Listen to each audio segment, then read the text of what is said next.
Okay, we're rolling. That was easy.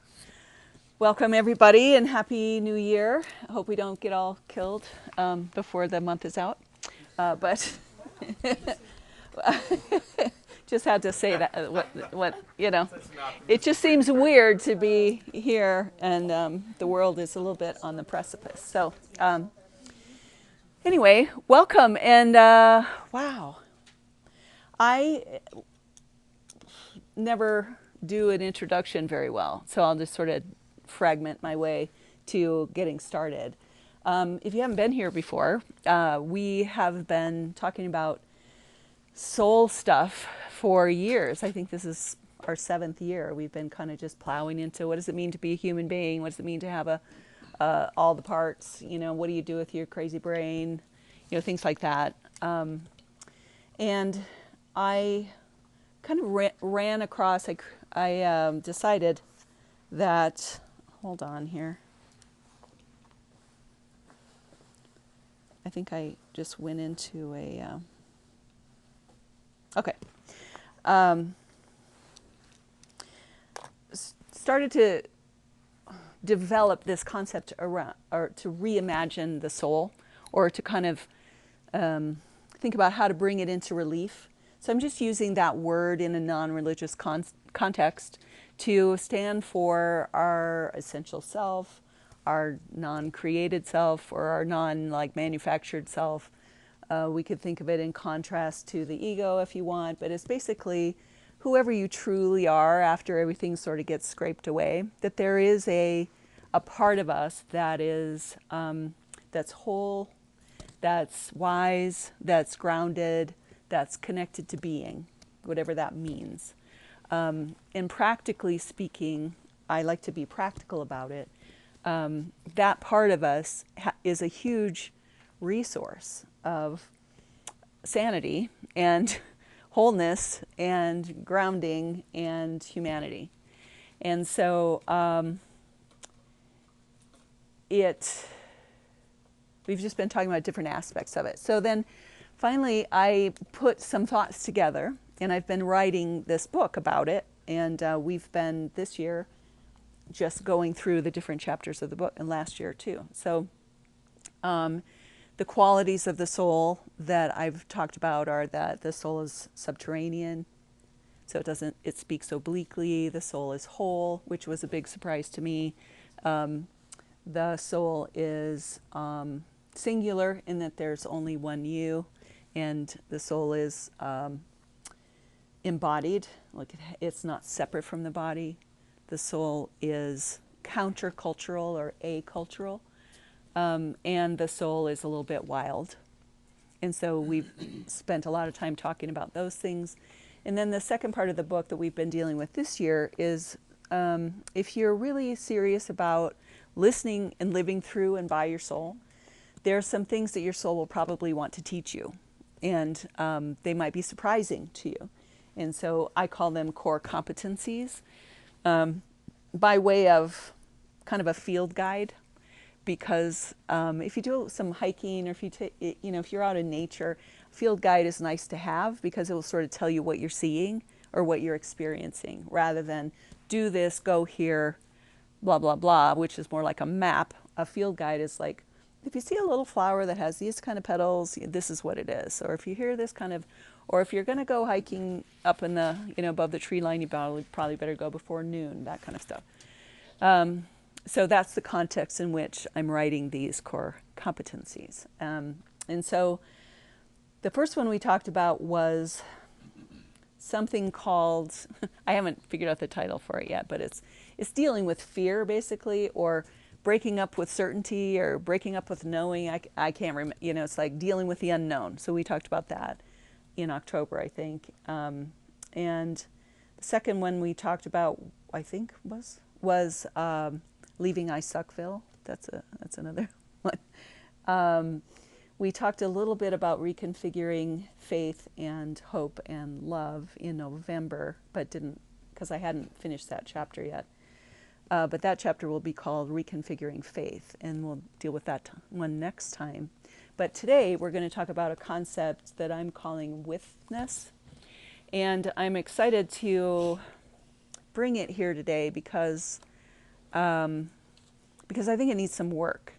And so as I was reading through, I was like, I'm trying to say something important that's kind of delicate or kind of complicated, and I'm trying to say it, and I'm not sure I've articulated everything that I need to say, or if it's coming across. So partly I want to read it today so that you notice what resonates with you, what you have questions about, things that seem confusing, and I'd love to talk about that when we're done. Okay?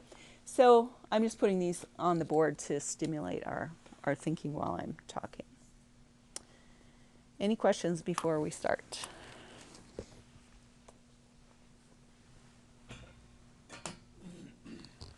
Okay.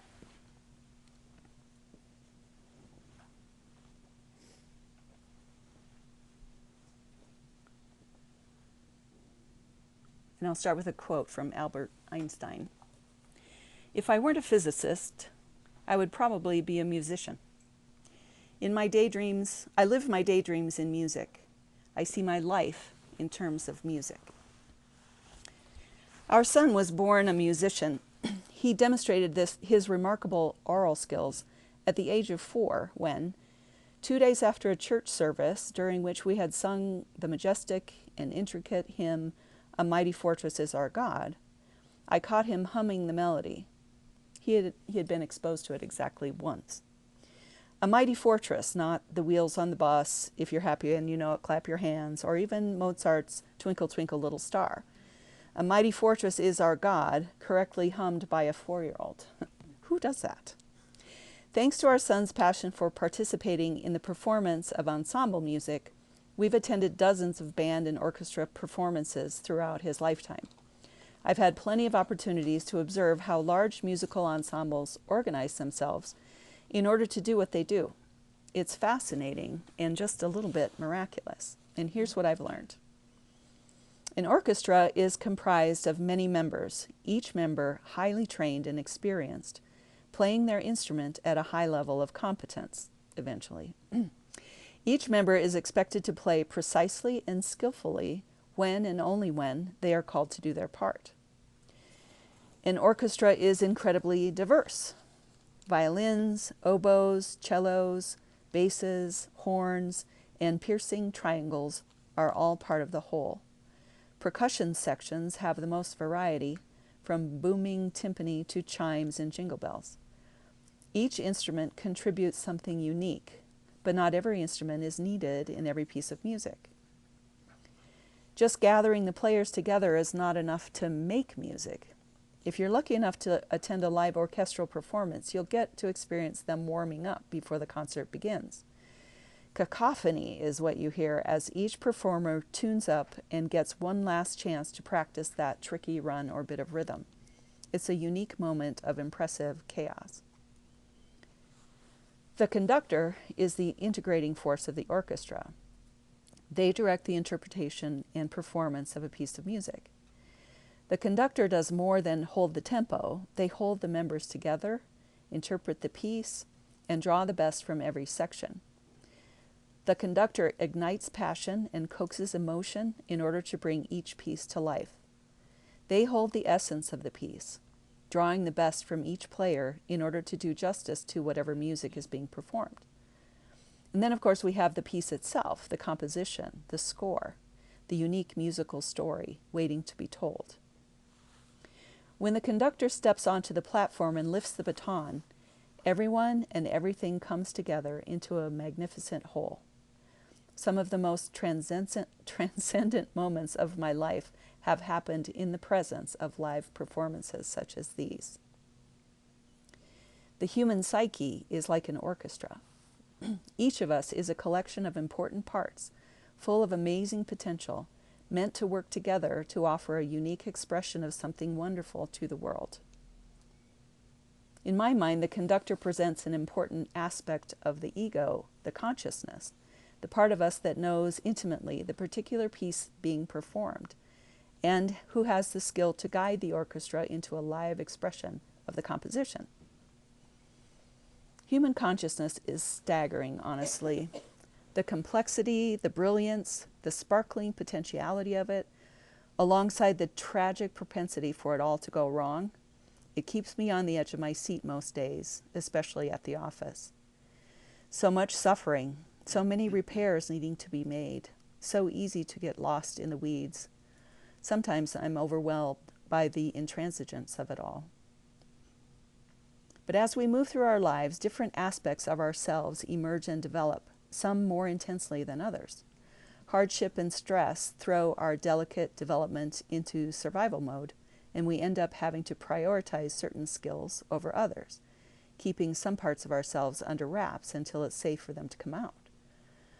By the time we're safe enough to make repairs and conduct remedial lessons for the hidden parts, we're often jumpy, defensive, and chaotic on the inside, unaware that we have a larger purpose beyond just making it through day to day.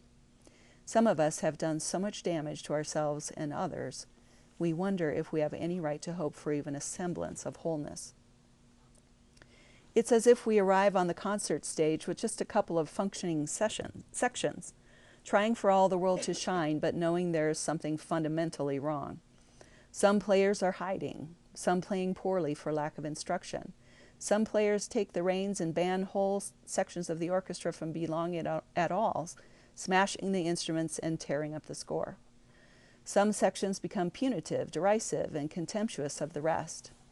Perhaps the conductor insists on being in charge, but is either unfamiliar with the piece, not in possession of the full score, or trying to pull together a performance with whatever sheet music they had laying around. Does that sound familiar? It does to me. This was the condition of my psyche about 10 years ago or so. Outwardly, my life was shuffling forward. Inwardly, my little orchestra was in the midst of what is known in the musical world as a train wreck. A train wreck is when, in the course of a performance, someone jumps a cue, gets the tempo wrong, or skips the repeat, and the piece goes off the rails. What was supposed to be a coherent musical presentation degrades into an embarrassing jumble of disconnected noise. The sections of my personal orchestra, my work, full-on professional burnout, my marriage, not in the best shape, my health, obesity, aging, menopause, digestive torments, and more, my community, leaving my faith system, my faith, the shock of total deconstruction, and finally my mental health, depression, couldn't keep playing whatever piece we were supposed to be playing. My inner world was in the midst of a train wreck, during which my beleaguered conductor threw up her hands in defeat and walked off the stage. There's nothing like a train wreck to stop the music.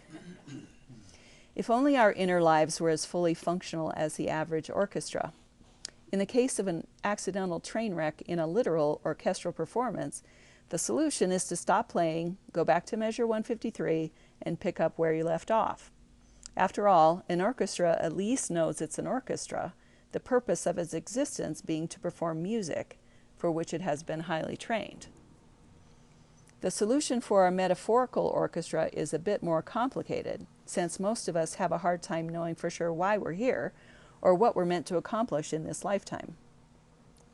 The idea that we're a complex combination of interconnected parts meant to express itself harmoniously in this lifetime is lost on us. I've been a psychotherapist for the better part of 30 years, armed with the passionate belief that healing and wholeness is possible if I could just crack the code. Driven by my own psychic pain and insecurity, I tirelessly work to help others heal, secretly hoping to find the key to my own inner peace. In the process, I have studied and applied a plethora of theories and techniques designed to relieve and resolve inner pain. Although these theories and practices are valuable and highly effective in many cases, when it came to myself, they seemed to be missing something essential. They were. All of these theories and techniques gave me tools with which to make repairs to the parts of me that were damaged or disordered. My mistake was believing that if I could heal all the damaged parts, I would finally have a self that was whole. As reasonable as that sounds, it doesn't really work that way. My second mistake was believing that in order to be loved, I needed to be someone worthy of being loved. I figured if I could heal the broken parts, I would eventually become lovable. If I could make myself lovable, then I could finally love myself. If I could love myself, then maybe I could finally get on with living my best life. Again, as reasonable as that sounds, it really doesn't work that way. Welcome to the folly of trying to fix a problem with the same level of consciousness that created the problem in the first place. I believe Einstein said that was the definition of insanity. And yet I kept trying. I had developed an identity around fixing myself, finding new and more sophisticated ways of fixing myself, oblivious to the sneaky little irony that the more I fixed myself, the more parts of myself I found that needed fixing. I started to notice that the game was rigged and that I was very, very tired. Enter Janine Roth and her marvelous little book, Women, Food, and God. This book was like water in the desert to me in so many ways, but the most profound treasure of the book was just one thought, that on the other side of dysfunction, loss, and debilitating emotions exists a part of me that has never been damaged, never broken, and unattached to the pain and insanity of my daily existence. On the other side of what seemed like an endless pit of loss lies a calm, whole presence, a me I never knew existed. Roth suggested that I could access this presence directly anytime I wanted, as long as I was willing to go through the doorway of pain and fear. While a part of my ego had been developing complicated strategies to protect myself from my deepest fears and losses, walling them off, believing that that if I faced them directly, I would never recover, another part of me had been silently waiting for company. While a brave part of my ego had been earnestly seeking powerful strategies for fixing all the broken parts, applying theories and techniques that would correct all the stories I believed about myself, another part of me had been waiting to welcome me into the freedom of simple presence. The idea that there existed a powerful place of refuge right inside me was a startling and hopeful possibility, a game changer, and a huge relief.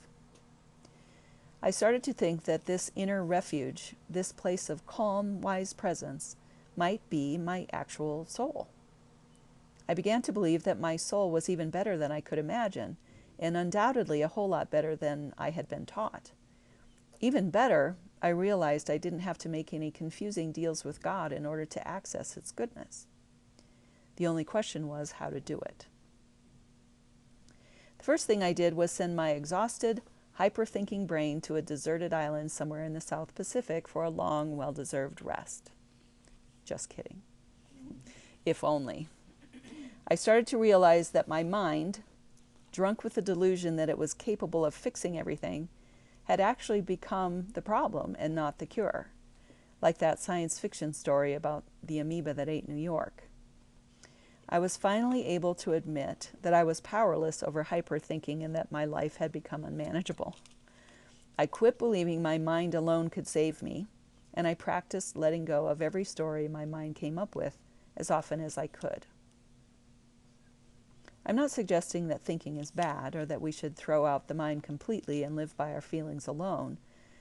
I am suggesting that there exists within us a source of wisdom and knowledge that bypasses the mind.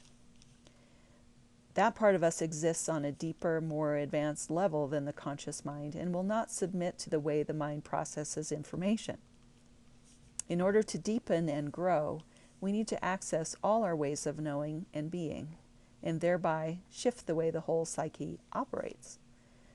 The controlling mind stands in the way of doing that, and until it learns to serve rather than control, we will be hindered in our growth.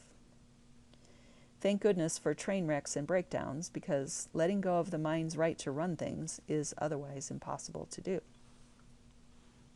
Second, I started practicing the kind of inquiry that Roth suggests in her book, the practice I described at the end of the chapter about the unknown. I practiced it a lot, facing the pain as well as letting go of the need to find either insight or ecstasy on the other side. That's confusing. I'm going to read that again. I practiced it a lot, facing the pain as well as letting go of the need to find either insight or ecstasy on the other side. Relief was enough. Silence was enough. Mental sobriety was enough. I started practicing simple presence over and over, again and again, every time I remembered to do it, in every way that I found to do it. Along with practicing presence, I practiced letting go of the need to make sure that all this practice was getting me somewhere. Incidentally, making sure the practice is getting me somewhere is a sneaky bit of action the mind tries to use to pretend to be letting go without actually letting go.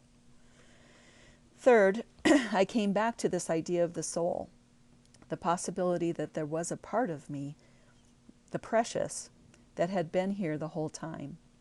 It was the part of me I had tried to protect from the cold, cruel world, but who had the power to help me all along. I started to believe my soul thrives in the silence of simple presence, and so could I if I could just go there. When I managed to go there on a regular basis, I eventually began to sense my inner orchestra coming together, tuning up. I began to hear, faintly, music instead of noise, harmony instead of cacophony. I sensed rhythm and tempo, tension and release, movements and choruses, symphonies, and simple melodies being rehearsed in the deep. I started to feel at home inside. Maybe you've noticed how strange it sounds to be talking about my soul and me as if they are two separate selves inside. That strange phenomenon demonstrates what I mean by the core competency of with-ness. With-ness is the ability to be aware of two or more seemingly independent aspects of the self and to connect them to each other in a positive way, directly, in real time. Although with-ness sounds like a strange and wonderful phenomenon, we actually experience it in a negative way on a daily basis. Have you ever noticed that you hear the voice of an inner critic berating you for some action or attitude that doesn't measure up to perfection? Have you ever experienced something in your environment that triggered a fear reaction and suddenly a part of you felt 4 years old while the rest of you was wondering what on earth is wrong with you? These experiences illustrate the mind's ability to operate in two spheres of awareness at the same time. The ability to compartmentalize our psyche into clusters of selves gives us a glimpse into the amazing power of human consciousness. Even more amazing is the ability to integrate these clusters in a positive way for the good of the whole. This is the key, and why I call it a core competency, essential for the soul's journey toward wholeness. As long as our internal selves remain compartmentalized, disconnected, and or antagonistic toward one another, our inner lives look much like the dysfunctional orchestra I described at the beginning of this chapter. The energy we need to live full productive lives is wasted on inner conflict, fragmentation, or hiding. When we learn to be present with ourselves in a positive way, we become able to use our energy in service to the whole. The centering, empowering, nourishing force for this fundamental shift is the soul, that calm, wise, undamaged presence that has been with us all along. The key aspects of with-ness are these: awareness, distinct aspects of the self, positive, direct, and compassionate connection in real time. Let's take them one by one. Awareness, specifically inner awareness, the ability to observe myself, is the first principle. Most of us are so into what we're thinking or doing that we don't notice all the other information we're ignoring, which isn't so bad, actually. Growing up, we learn to prioritize and focus our attention in order to get anything done. As we mature, however, we come to realize the simple filtering and prioritizing mechanisms we installed as children are inadequate for our complex adult world. Experience teaches us there's more to what's happening than what we perceive in the moment. We learn to self-reflect. We learn to broaden our perspective and wonder what we might be missing. We learn from our ignorant mistakes. Eventually, we acquire the ability to observe ourselves at the same time that we are acting or thinking. This gives us more options to consider in any given moment in order to make more informed decisions. Our observer makes us wiser and generally more successful at adulting. Once we develop a strong observer, it's not long before we become aware of ourselves, and then eventually we become aware of our observer. This creates another layer of awareness. We observe our observer, who is observing our self-thinking and acting. Then it's not a far stretch to notice many aspects of our complicated self, thinking, feeling, and lobbying for action, some in conflict with each other at the same time. It feels kind of trippy, like looking at myself between two mirrors. I suddenly see an infinite number of me's looking at myself in both directions. The second concept is distinct aspects of the self. As an example, let's take me in this moment. Right now, I'm aware of myself typing on the keyboard, thoroughly engaged in putting thoughts into words. Another part of me is distracted by the inviting photo that constitutes my computer's wallpaper, white sand and turquoise water at a beach somewhere. I'm wondering where that is and I'm wishing I could go there. Another part of me is humming a bit of classical guitar I listened to a few minutes ago, while another part of me is missing my grandkids. Underneath of all of those temptations to my focused attention are underlying angsty themes of competency, insecurity, and general concerns about the state of the world and the people I love. These layers constitute the clusters of alternative selves I was referring to earlier. The worrier, the inner critic, the head in the clouds, spiritual seeker, the jokester, the cynic, and my proverbial inner child. Any one of these alternative selves could generate distress or joy and pull attention toward itself at any given moment. Some days, like earlier today, I found myself in distress, so much so that I knew I couldn't write until I spent some time sorting myself out. I was caught in various stories of sadness and anxiety. Even knowing these stories to be old, worn-out tales, nevertheless, the parts of me attached to the stories were hijacking my intention for the day, which is to finish this chapter for the love of God. Third concept is creating a positive, compassionate connection. There are many ways to handle these kinds of distraction. In the past, I might have succumbed to the stories and melted into a morbid puddle of shame and defeat. Another option would have been to ignore the stories and emotions and press on to the task of writing. Knowing that the parts of me that are in distress are often the ones most directly connected to my creative process, however, I decided on a gentler, more compassionate approach. First, I spent a long time expressing my angsty, sad thoughts in my journal. I don't always do this, nor do I always recommend it to others, simply because it runs the risk of becoming completely stuck. Today, however, I felt as if the parts of me that were in distress simply needed to be heard. I wrote their stories and felt their feelings. Next, still feeling sad and anxious, I lay down on the floor and played the aforementioned classical guitar music. And at the same time I was doing that, I remembered I have a soul. A wise, calm, and compassionate part of myself right here. A part of myself that absolutely knows with conviction that all the disparate parts of myself belong to myself. We, all have permission to exist. None of us is banished or rejected.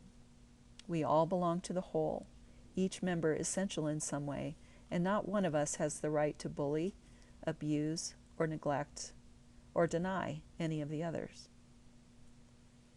My soul also knows that nothing needs to be fixed here, only met with compassion and presence. Compassion is the ingredient that produces a positive connection. Loving kindness, acceptance, benevolent presence connects all the parts of myself in a nourishing and meaningful way. So I lay down on the floor, listening to soothing music, patting myself on the chest over my heart, letting my thoughts and feelings move through me.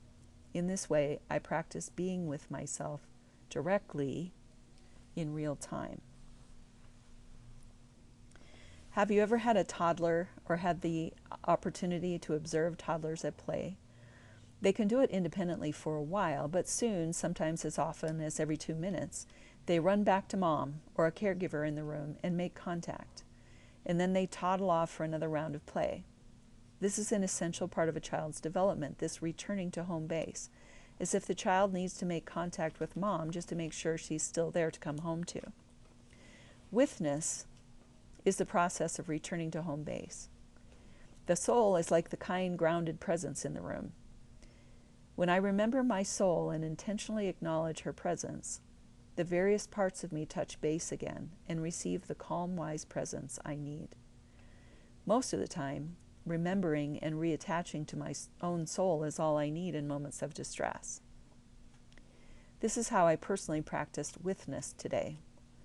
My soul provided a compassionate, accepting presence that allowed all the parts of me to experience nourishment and wholeness in that moment. Compassion and acceptance brought all the parts together in a positive way, allowing my mind to get back to functioning creatively. And the result? I'm back in my right mind, at peace with myself, feeling energized and productive, fulfilling my intention, which is finishing this chapter for the love of God. Right now, I'm experiencing my inner orchestra, playing my particular piece of music with as much skill as I possess in this moment, feeling a lovely sense of joy and well-being. The more I practice with-ness, the more it rearranges the structure of my sense of self. Instead of having disparate, disconnected parts of myself trying their best to survive, expressing themselves independently, I begin to have a sense of connection to the whole of me. With-ness reattaches my parts to my soul, the precious I thought I needed to protect. When I practice making contact with my soul, I effectively heal the separation inside. I afford myself the opportunity to reattach to the core of my being, the part of me that can hold the whole. This process of systematically reconnecting the manufactured parts of ourselves to our own souls, the subterranean, whole, singular, embodied, countercultural, and wild core of us, is what this whole book is about. Granted, the moves we made to distance ourselves from our souls and create a persona that can interact with the less than welcoming world out there were necessary in order to function. However, the consequence of creating a go-between self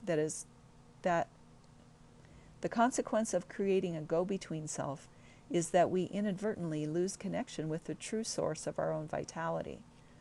Living with the disconnect is simply not sustainable. Sooner or later, we start to break down. Self-doubt and self-hatred effectively pit parts of the self against other parts of the self, locking up much-needed energy in the act of conflict. Like a handful of toddlers left on their own, our various parts begin to squabble with each other.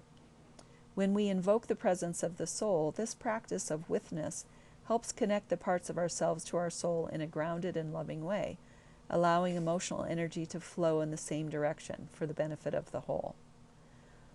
This creates a fundamental shift in my sense of well-being without having to solve whatever issues I'm struggling with at the moment, because let's face it, most of the time when I'm in distress, I'm lost in some old song and dance about how inadequate I am, or what people will think of me, or how everything is on the brink of disaster.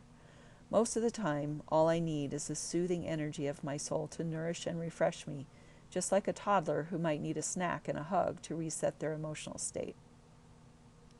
With-ness allows my complicated self to return to the music whenever the wand is raised to resume playing the piece. I've been practicing with-ness for quite a while now, so I have confidence in the process at this point. I was not so confident in the early stages. I only knew that self-compassion was something I hadn't tried yet, and that experiencing the sensations of my emotions directly, without trying to analyze the underlying stories involved, might be worth doing. The more I practiced these things, the more I became aware of my calm and wise soul. The more I became aware of my calm and wise soul, the more my distress melted away. As I have continued to experience with-ness, I have developed the conviction that it is a core competency for the journey. Much like keeping tempo is a core competency of any orchestra, making an overhead serve is a core competency of any tennis player, or knowledge of the law as a core competency of any attorney. It's just a skill you need to acquire in order to do what you do without driving yourself crazy. When all the parts of me stop working against each other and instead begin working together, moving in the same direction, all kinds of good things become possible. The end. It always sounds better reading it out loud than it does reading it, alone. So, if you don't mind, I'm going to put this out on the table so I can hear what you guys are saying. So,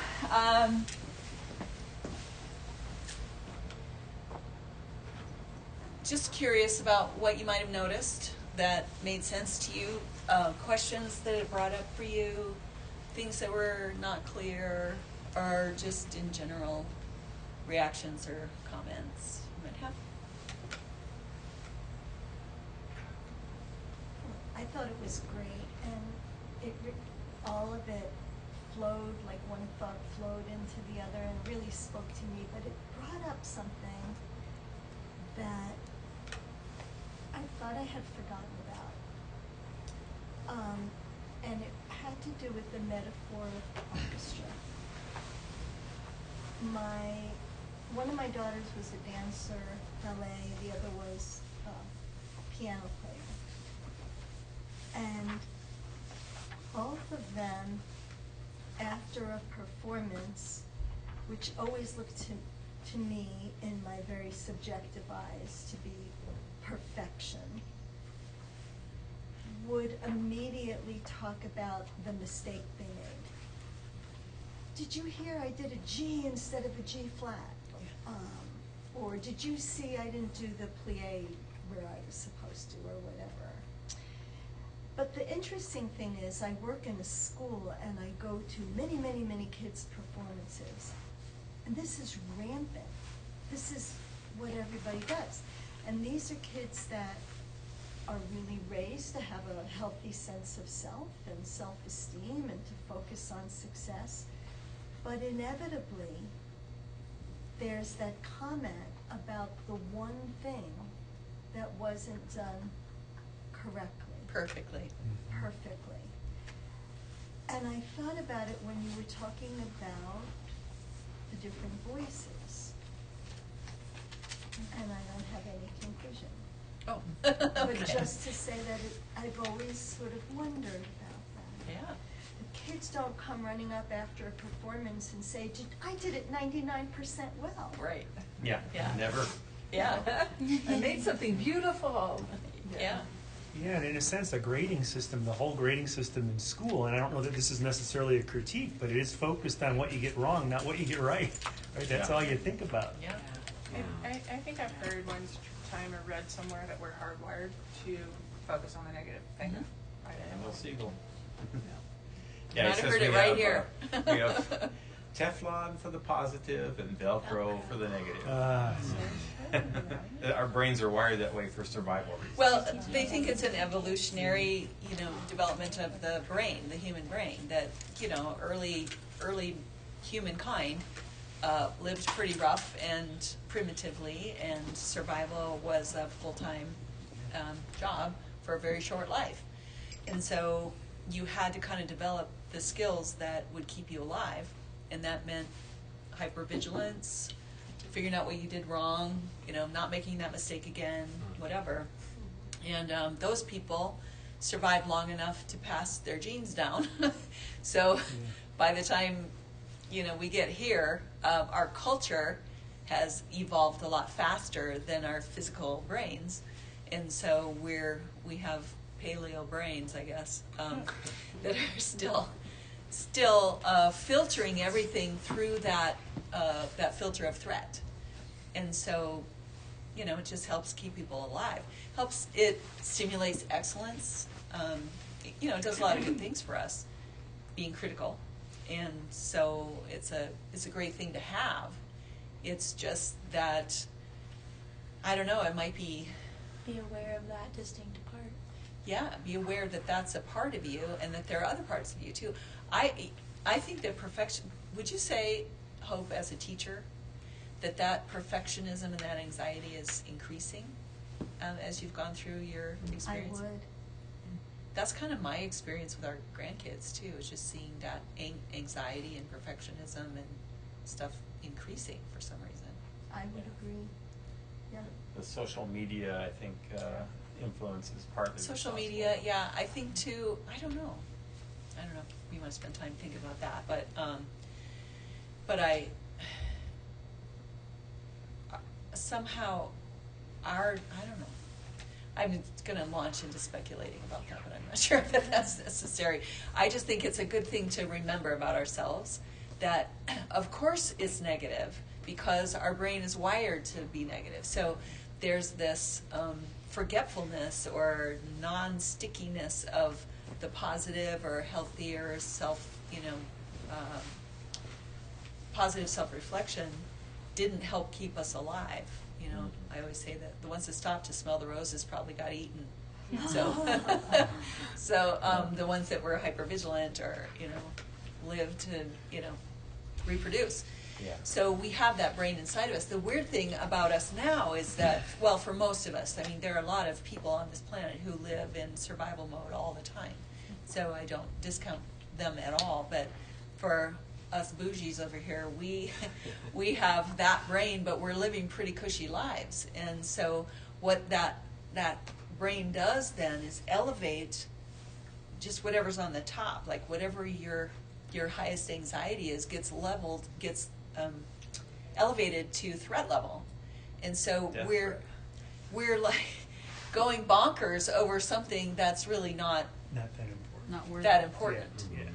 And so the alarms that are going off inside of us are really out of proportion to the thing that's happening. And I think that's a side effect of this phenomenon that we're talking about. And if we can become aware of that and just realize, oh, okay, no one's dying. Yeah. I'm running disaster drills. This is not necessarily a catastrophe. In this moment, I'm completely safe, and we can kind of clear the deck and start to, think creatively and more efficiently when all the alarms are not going off. But yeah, I think that's a big thing to remember. So with this idea of becoming aware of that and that that's a part of you, not the whole truth about the whole world, then it helps to step back and go, oh, that's just that person. If that's the perfectionist, and we can adapt a different attitude when we have the capacity to do that by the distance that we create. There's a great book called the title, and I'm sure many people have heard, but "Don't Sweat the Small Stuff," and Yeah. then the subtitle is, "And it's all small It's stuff." all small stuff. Yeah. And that's it. And I let you know the way I thought about what you just said, which is in early days when survival was all that matters, just get food, be warm, get water. You're done, right? You're good. It's that doing things right can't hurt you. So that's why it's not a focus. It's not that we focus on the bad as much as doing what you do right isn't going to hurt you. It's what you do wrong that you better adjust to. Exactly. But the fact is, what you're just saying, there's very little about survival in our day-to-day lives. We live, as you said, cushy lives.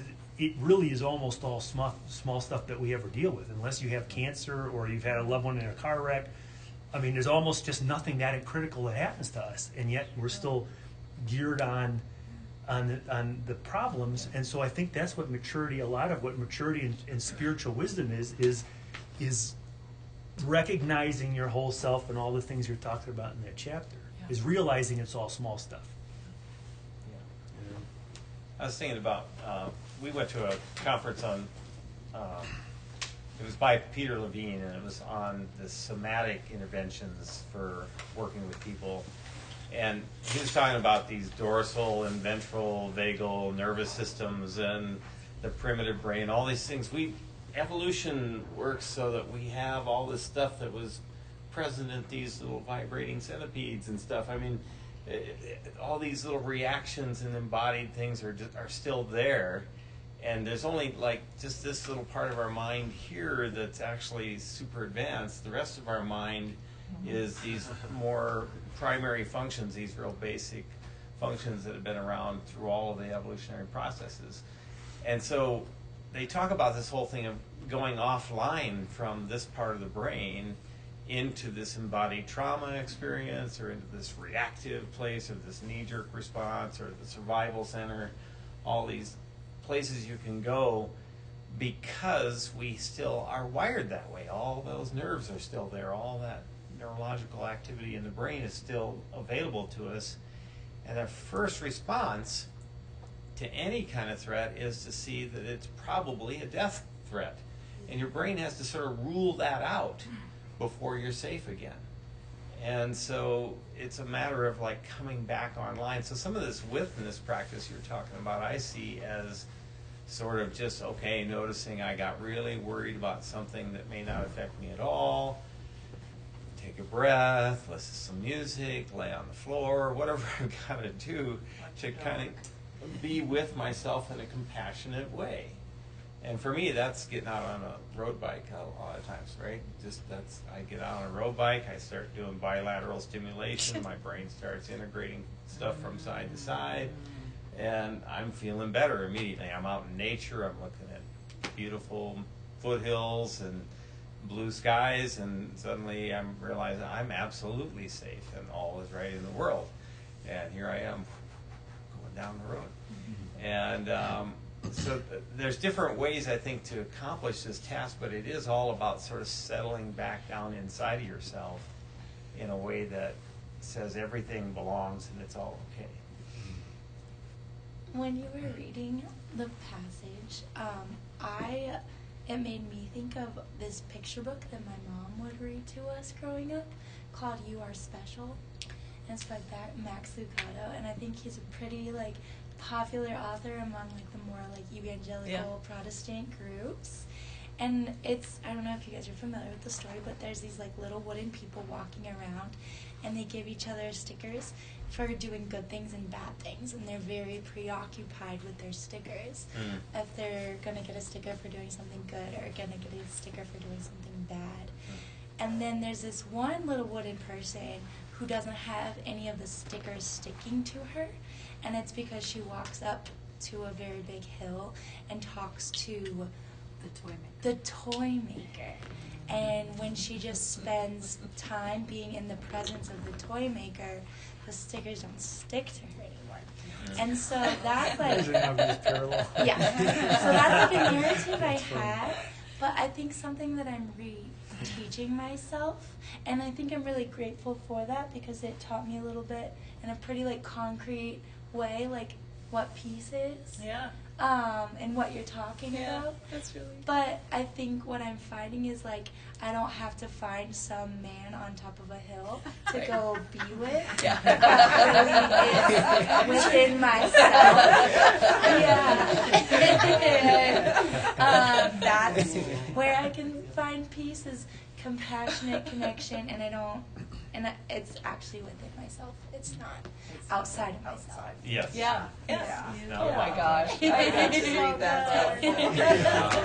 All the readers are having a little moment now. Oh, that's great. But that's such a really concrete illustration of what we're talking about. Yeah.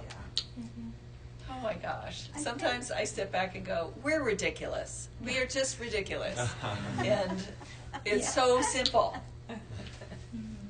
I love that. I think where my consciousness goes around this, just in terms of my work with kids, is when in the performance, when a kid plays a G instead of a G flat, which of course nobody hears except for, is that the mistake doesn't become who they are.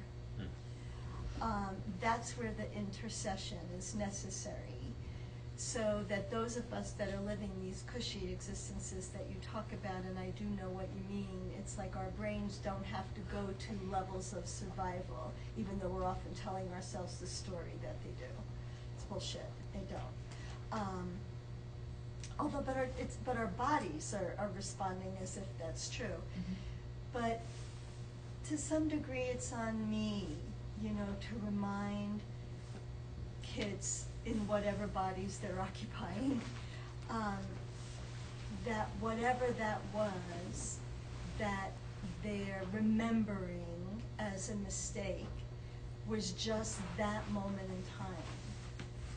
And it isn't really them.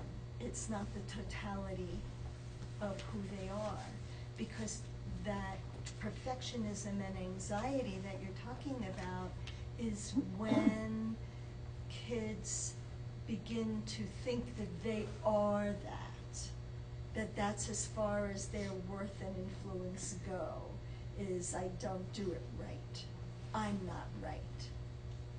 I'm a mistake. So, and there's so many kids that feel that way. Brene Brown did a recent study where she talked about belonging and connection. And she was talking about belonging, what needs to happen for you to belong in school. And this one girl from this very impoverished area said, you could take out the words in school. Oh. And Brene said that when she said that, half of the audience put their heads down and started crying. Because there was such a feeling of just not belonging, period. Yeah. You could take out the what in school? What do you feel like you have to do to belong in school? And she goes, you could take out the words in school. Yeah, I think that speaks to a really deep part of ourselves, that attachment drive, that need to belong and to be attached securely. And it's unfortunate. Well, you never know what kids are learning in any given moment, for real. But when, just in the process of growing up, you have to figure out how to behave and what's acceptable and what's not, and how intensely the kid takes that threat. Like, if I don't do it right, then what? And how they interpret that. Creates an emotional moment in which their belonging maybe feels threatened, regardless of what the parent or the caregiver or the teacher might communicate to them. So the whole process of socialization is about asking yourself, how do I be in this place, and how do I interpret the rules? And so a kid can, hopefully we can put him in a loving, attached environment and prevent a lot of crap from happening, but that's not necessarily true. Some kids grow up in really loving homes and they still have high anxiety. They're still don't feel like they belong. They still feel like there's something fundamentally wrong with them. And I think it's just a byproduct of trying to grow up. But I think that this is how we get in the condition that what we find ourselves in, is that we protect our precious part, put it kind of behind our back, create parts out here that interact with the world, and think that, well, that's just how you grow up. I don't know how to not do that, is what I'm trying to say.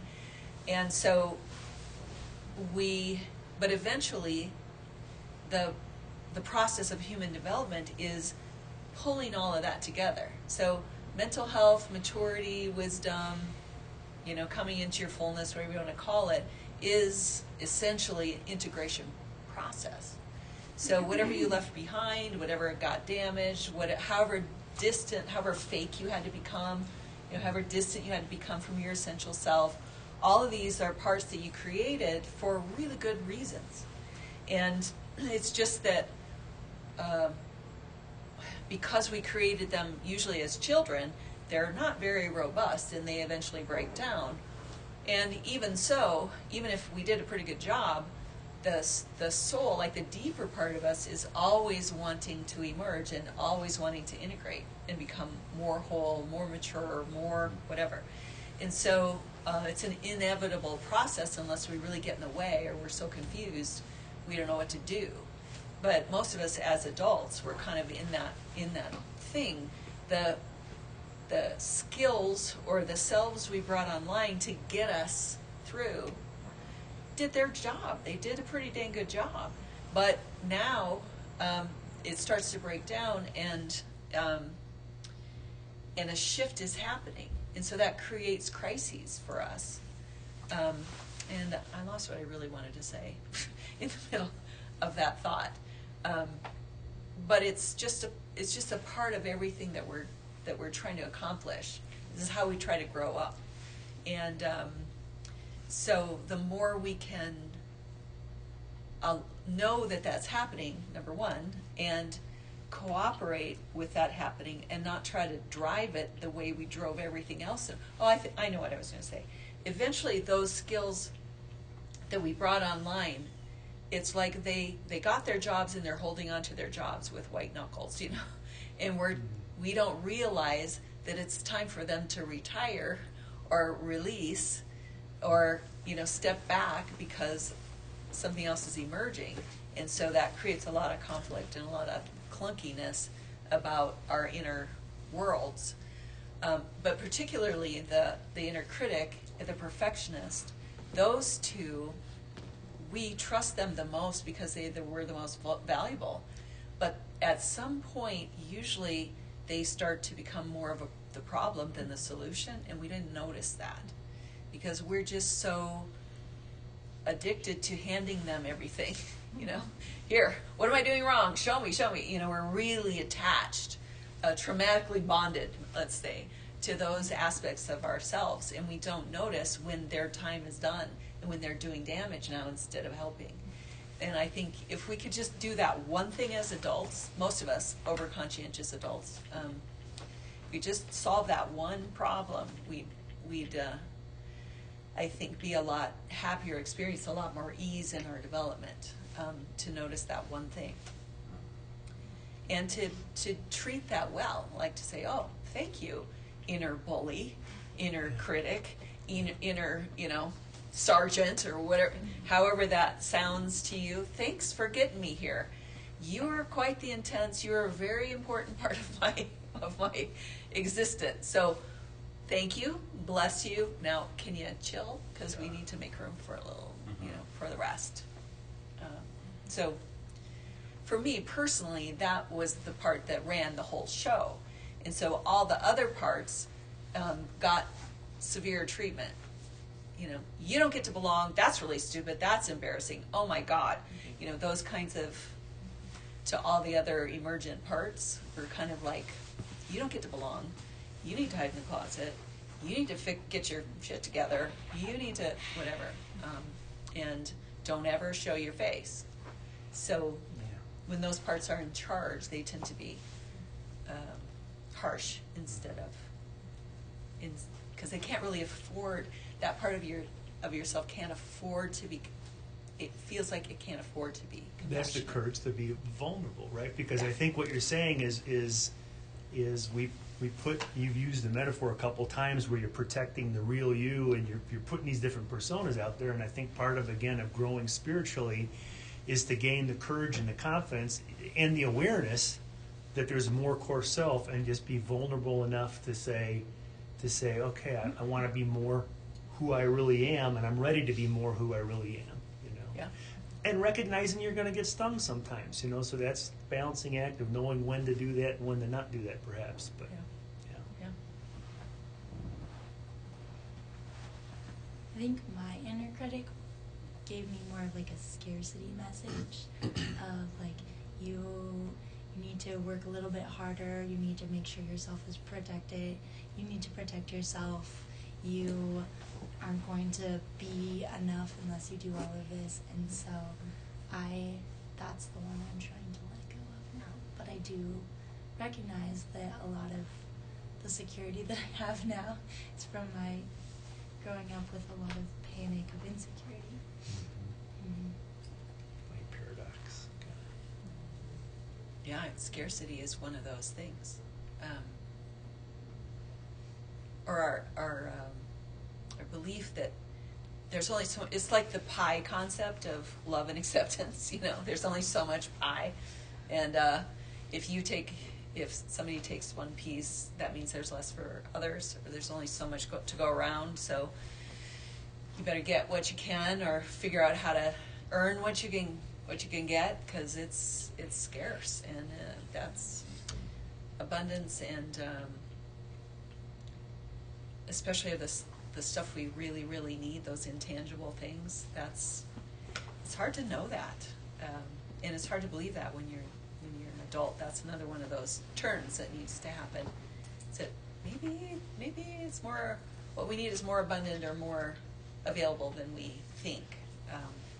And so I have a thought. Just this psychological pattern that we are in seems to be tied to a developed kind of dominant culture that's based on scarcity.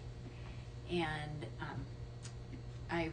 we started reading a book called Braiding Sweetgrass. So it's talking about Native American culture of abundance and Really? a gift economy where something is given in its abundance and it can't be bought, and it just turns things completely on their heads.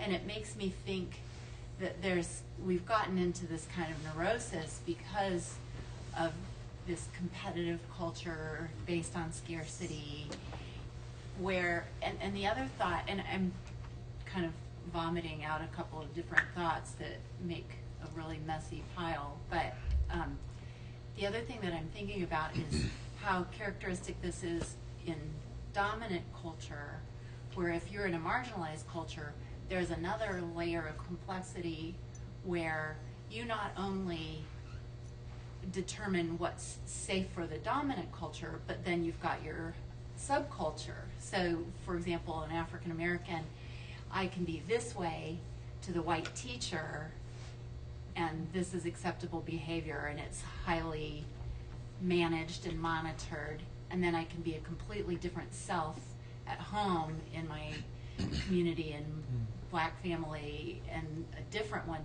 And then to go back to the core self when you've got layers of this developed management system. What's safe? I mean, how do you define what's safe? And then, just to throw another crazy ass log on the fire, is I keep thinking about how we've gotten to this place of where in the public conversation there's some coddling that has happened that has fosters a fragility. And so what I thought was a positive thing, creating safe places, is actually kind of reinforcing this fragility and this demand for everything to be a certain way. And so just how that interfaces, how your work, that I think is so legitimate, interfaces not just on an individual level, but kind of culturally, to be, how do you have that conversation to hold a safe space so that young people, for example, 20-somethings who are just emerging into this identification as, oh, there's a core self that's different than what I've built to get me here, can I let that out in a safe space publicly and still emerge with a sense of resiliency when I don't manage changing all of the threats around me? that was very well articulated. So I don't. Well, Do you have more to it's say? no, it's just like, holy fuck, how do we get through all of that? Yeah. Because, yeah, I think everything that you said is absolutely solid starting place. Now, as a 58-year-old working with 20-somethings, hopefully, or people in margins, refugees, whatever, just how do we help young people develop that with all the other layers of complexity? Like, good Yeah, luck.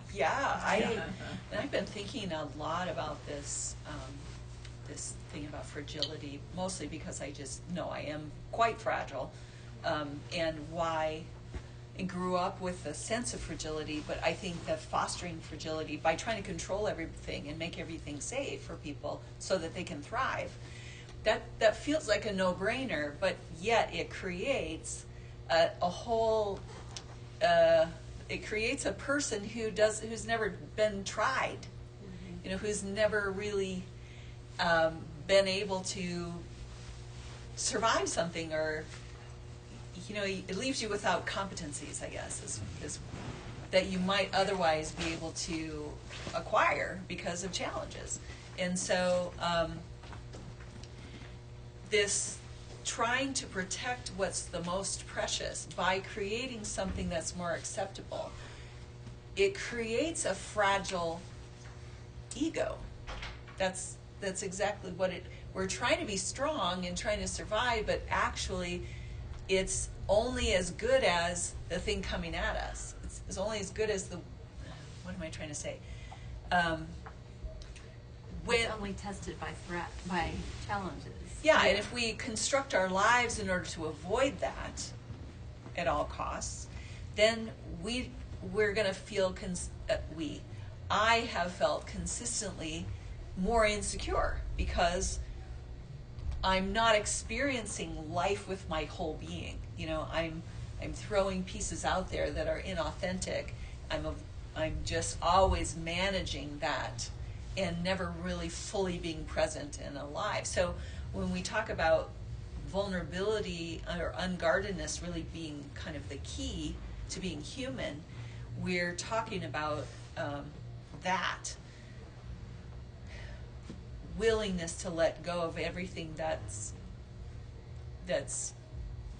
false or privileged or avoidant or controlling or manufactured, and to be unguardedly human in the face of whatever may happen, and that being a strength versus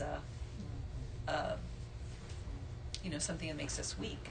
It's paradoxical that when we do that, when we're all fortified, that we're incredibly fragile on the inside. And when we lower the guard and allow ourselves to be whole, then we feel more naked, unguarded, and weak, but actually we're finally showing up human. And that's probably our strength and wholeness, and that's where we start to, what I like about this kind of work too is as I think you start to connect all the different messy parts within yourself, I think it gives you the opportunity to then connect to more people in the world. It's kind of doing that internal thing also has an interplay externally, because I think that you're finding this messiness in yourself that's making you a bigger person to connect you to a lot more, hopefully, messiness within the world. Yeah, and also belonging. So if you can own your own messiness and let that out, then you notice other people are kind of messy, and then you're like, oh, we kind of belong to each other, don't we? And it reverses that logic that says I have to hide that in order to belong, but really, do you belong? This constant sense of not belonging, well, of course you can't belong, because you already know that no one's really seeing you. So how can you feel like you really belong? Because you're pretending all the time, or you're not completely being present or offering yourself. So it just engenders this whole angsty existence that's the opposite of what we're just desperately trying to. One thing, so I teach second graders, Oh. and one practice I have in my classroom is I'm really working with them on being able to say, I know how that feels. And so I see everything through the lens of my classroom. But whether a student comes in the morning saying his dad got taken by ice the night before, or a student comes in and is really, really frustrated with math, we are able to come together as a class and say, I know how that feels, because with the dad or with the math, they're they're in a community where they are supporting each other. And then I have like a little peace corner. And whenever you feel like so overwhelmed and you're crying and you're upset, you get to be like that, and you get to be overwhelmed, and then you can go be in the peace corner, but you always go with a friend that can say, I know how that feels. So then they sit together with each other there. And How do you see that working? it's like a revolving door in the peace corner. Nice. But, Math time, yeah, I could use some Peace Corps. and I'm like, I think I need the peace corner. And then somebody's like, I know how that feels. Just walk off They go sit together. It's helpful for me as an educator because then I'm not sitting with every single one of them every single time because it's a lot. That sounds But- brilliant. You have 4 peace corners in the classroom. Never mind. What I thought you were going to talk about today was companioning, not internal with-ness. I thought it was the ability to be with another person. And it just strikes me, if you experience that in your early development, it's a strong beacon or reference later in life when you're hitting those places to say, oh, I can be with myself like, Alessandro was with, I can't think of your other kids' names. Anyway, so they can be, oh, that felt good when somebody was with me in that place. That's a value that translates later where you can bring all of the parts of yourself to the peace corner. Yeah. Well, laying on the floor or whatever. part of, I guess, the background for this and other ways that I practice is this idea that people think of as corrective experiences. And so, like, I don't know why this sticks in my craw, but the idea that if you just find supportive environments, then a lot of healing can happen to you.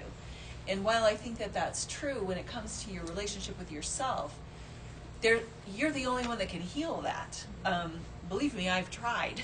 So we have this myth, I think, that, and that's partly why we partner up, is that my broken pieces can be healed by someone who can love me. That's all I've wanted in my whole life, is to be loved and accepted, and someone's loving me and accepting me, which is not invalid. It's just that if you still are fragmented in yourself and not loving and accepting yourself, then it's going to run out. It's only as good as that person's ability to be consistent and loving. And so I just have always thought there needs to be a fix on the inside, and that makes us, hopefully that makes us more able to participate in community. So it's a little bit of both and.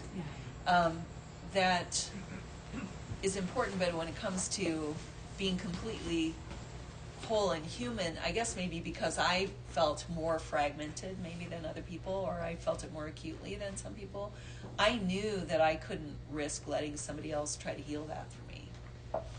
Or when I tried, that it broke down real fast. And then that's just disappointing. Yeah. Yeah, then it's like, oh crap, well there's really no hope for me then, So that's when I think I embarked on this, I gotta fix myself. And so by golly, I can do this, and tried to dedicate myself to fixing or healing all those parts. And then that just created more parts of the, I don't know, it just seemed endless to me, because I was always withholding that compassion and acceptance, that had I had access to that, could have saved myself decades worth of angsty excavation and psychological, analysis and all that kind of crap. So when it finally occurred to me that, oh, that might be the missing piece, and then I need to attach to myself, I think that the issue of attachment is really important to me, because attachment is very primitive. It's a very primitive part of our existence and of our brain functioning, and that if we experience disorder in our attachments, then we're going to feel that continually, regardless. And so, to heal, to come home to yourself, I wonder if it does kind of touch that attachment center when we come home to ourselves with compassion, and that feels like healing to me. So I was thinking about the Peace Corner, sweet, and what was the statement? Oh, I know how you feel. And I was thinking how important it is to have people, have kids in particular, provide with-ness for one another when they don't know how they feel. That there's a real power in being able to say, I don't know how you feel, but I'm willing to go be with you in the Peace Corner. And particularly when we're dealing with people, the black kids, marginalized kids, we don't know how they feel. Let's not pretend we know how they feel. We don't know how they feel. But man, am I willing to open myself up to be part of and to hear and to be a presence in any way that I can in the Peace Corner. And I think that that's important too in integrating the parts of myself, because true confession, I don't do both ends very well. Sometimes there's just not enough inner resources in me. It's too much of a stretch for me to do both ends, and I have to just accept where I land in a given moment, knowing that the rest will just unfold and present itself. But I don't make both ends a goal for myself anymore, because when I did, I was just anxious and failing all the time. But in working with other people, I just think it's really important to learn how to be together with despairing viewpoints, so that I don't have to know how you feel, but I feel and you feel, and that gives us the right to belong to each other. yeah, it's really powerful. Yeah. Thank you. One thing about compassion and presence, Phyllis, that you just kind of talked about how it's like kind of the healing glue of putting these different parts kind of back together and coming back. I'm just curious, like, what were some of the most like helpful practices that you found that kind of helped you get to that place? Because I liked how you said that, like, the consciousness that created those problems wasn't the consciousness that was going to help put you back together. And so I am kind of curious, like, what were some of the things that helped you kind of get to deeper ground? Okay. Well, the practice of self-compassion now has been sort of codified, or sort of there's a protocol for self-compassion, because a lot of Buddhist thought has been, the last 10, 15 years, there's been a real push to translate the ancient Buddhist practice into modern living and psychology.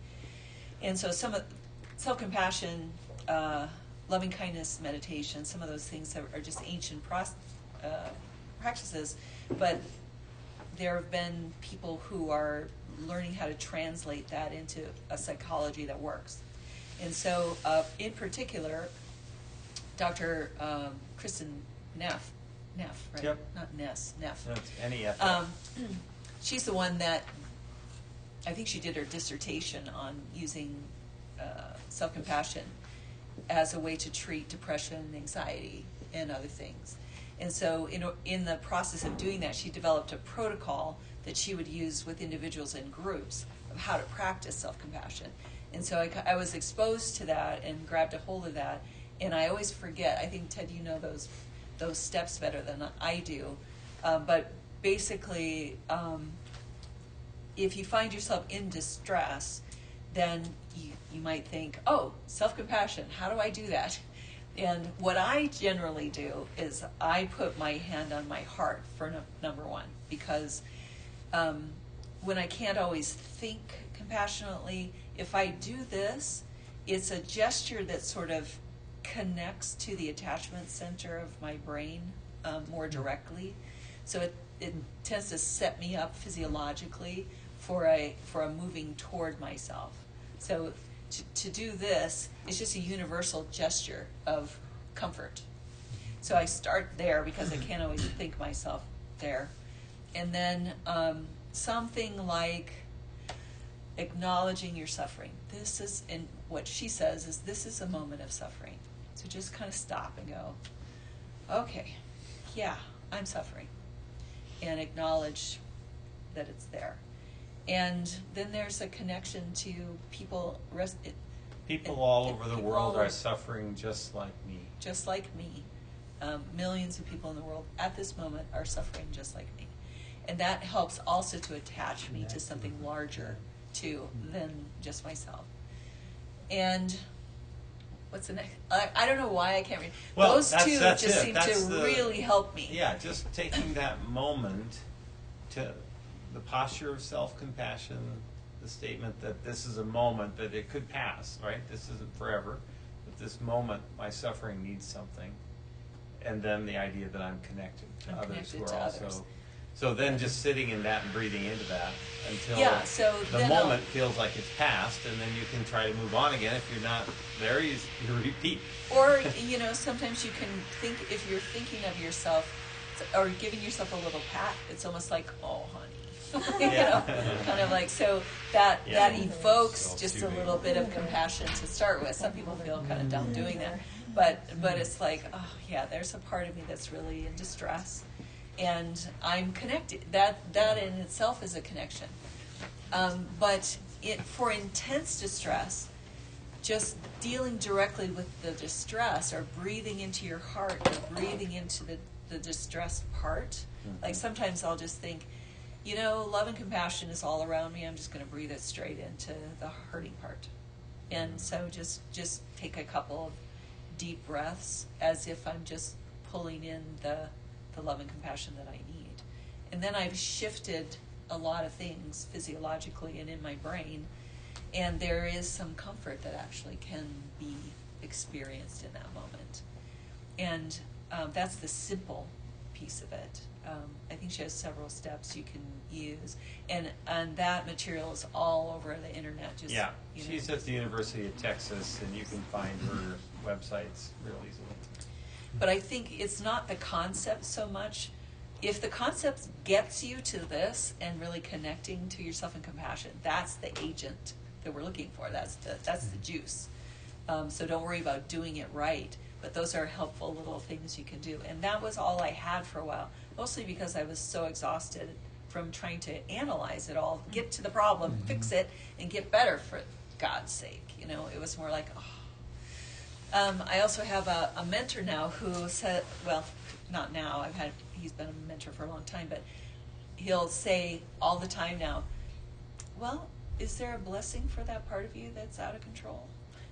Is there a blessing for that part of you that's, that's tried so hard and fucked it up so bad? I like that language too. It implies that all the parts belong and all the parts just get a little blessing, regardless of how they're behaving or what they're doing. That same mentor taught you this concept of moving up the fulcrum. There's a sense in which, like, if I'm over controlling, or then if I'm over passive, that I can swing between those two and kind of seemingly miss the center, which everybody says is the balance place. But actually, I'm just half numbing out and half distressed in this place down here. So, if you're swinging, stopping here doesn't really get you where you want to go either. You have to move up to here, which is this more sovereign place that you were just talking about, where you can offer blessing, you can offer compassion, self-compassion, you can accept what is. It's a place of presence and with-ness, integration. So in the case of controlling or numbing out or just not acting at all, you might just move up to just this place of observing and awareness and going, what needs to happen now, and what would be a commitment I could make or an intention I could set in this moment that would be appropriate. So. Or even just, oh, aren't you cute? Flipping out on the one Yeah. hand. And, Yeah, right. you know. Yeah, just noticing. Yeah, Girl. right. It's just sort of a release, and all that implies acceptance and belonging, and just the ease of knowing that, you know, everybody gets to belong, and you don't have to have your shit together in order to earn your spot. So. Can I say a question about this? Or is it about to be the end? Go ahead. Okay. It's like, oh, Meredith is going to ask a really powerful question. And just blow me to smithereens. Well, I've been trying to form it this whole time, but like, because originally we were talking about how we've evolved with this sense of self-criticism because of needing to look at what is going to attack us, right? And I have to believe that with a critical lens looks different for different races, because like, I think if a dominant society is telling you that you do not belong, then in resistance to that, the response is, I am whole, I do belong. And there comes, without risk of glorifying oppression, there is sort of a sense of belonging and maybe As an oppressed population. And so I was kind of trying to think this through, where like one of the tools of white supremacy is this maintenance of a standard of perfection. And I feel like that totally goes hand in hand with that like criticalness we have of ourselves. And so I think ironically, in doing this work of maybe like coming into yourself in with-ness, that we are also loosening the grip of white supremacy, because you get to like be more free. Yes. And I think, but the part that I was wondering about is where most of the time this conversation we've been saying we can do it for ourselves, and I kind of wonder if it's part ourselves and part needing others to deliver us to our with-ness, because like I think if you were raised in a subculture, there's these pockets like among people of color who are, you're told and taught by your mother like that you need to be radically yourself. You need to accept these parts of yourself. Don't let anyone tell you otherwise. And so that can be kind of like confirmed in interactions, and you can be reminded that you're to be allowed. I'm talking about with people of color between each other. And I wonder if some of this issue we're feeling of anxiety of ourselves and lack of with-ness comes at all from the fact that we are talking mostly about a dominant culture, and we don't have a really very true culture of our own, because so much of what we do is the taking, and we kind of almost have this belief that we don't have a race. And I wonder if some of this would be reinstilled to ourselves if we could remind ourselves that we do have a race, and kind of like, because I think moving forward as a culture, we really need some of that, like with the both and across race, where it's like to own that you are white, and kind of give the gift of, I'm not going to do the white supremacy thing to you anymore. Like, I want to be generous to other white people, encourage them to be free, because I think that's releasing white supremacy, which is shitting on all of us. I just wanted to kind of... Could you come every time and ask questions like that? Because I really think that that's true. Like, part of the reason why we suffer so much internally as Americans is because this is the end result of that kind of a system. It's vacuous, it's brutal, it's empty, it's nasty, it's gross.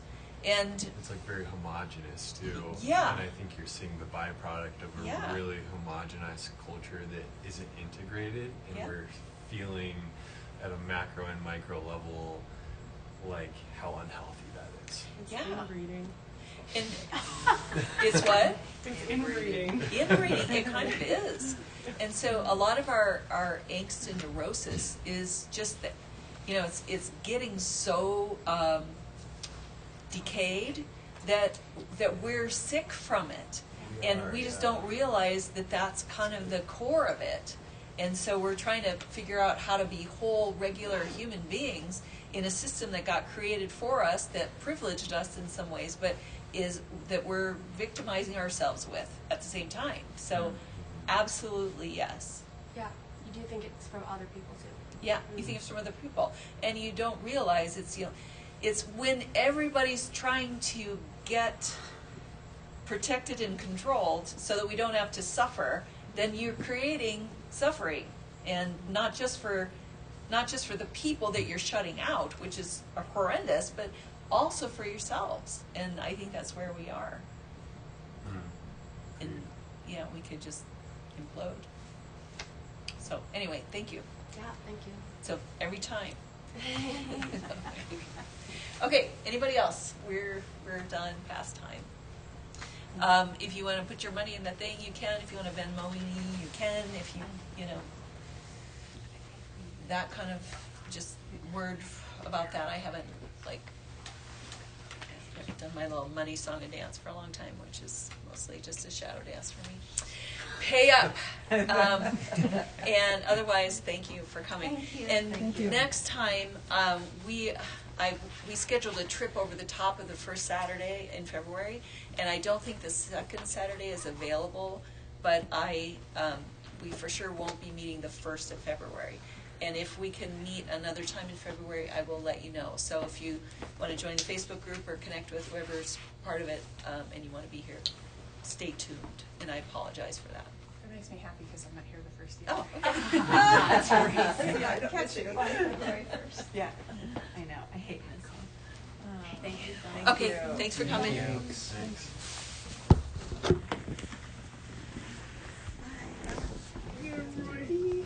It's like he's so comfortable.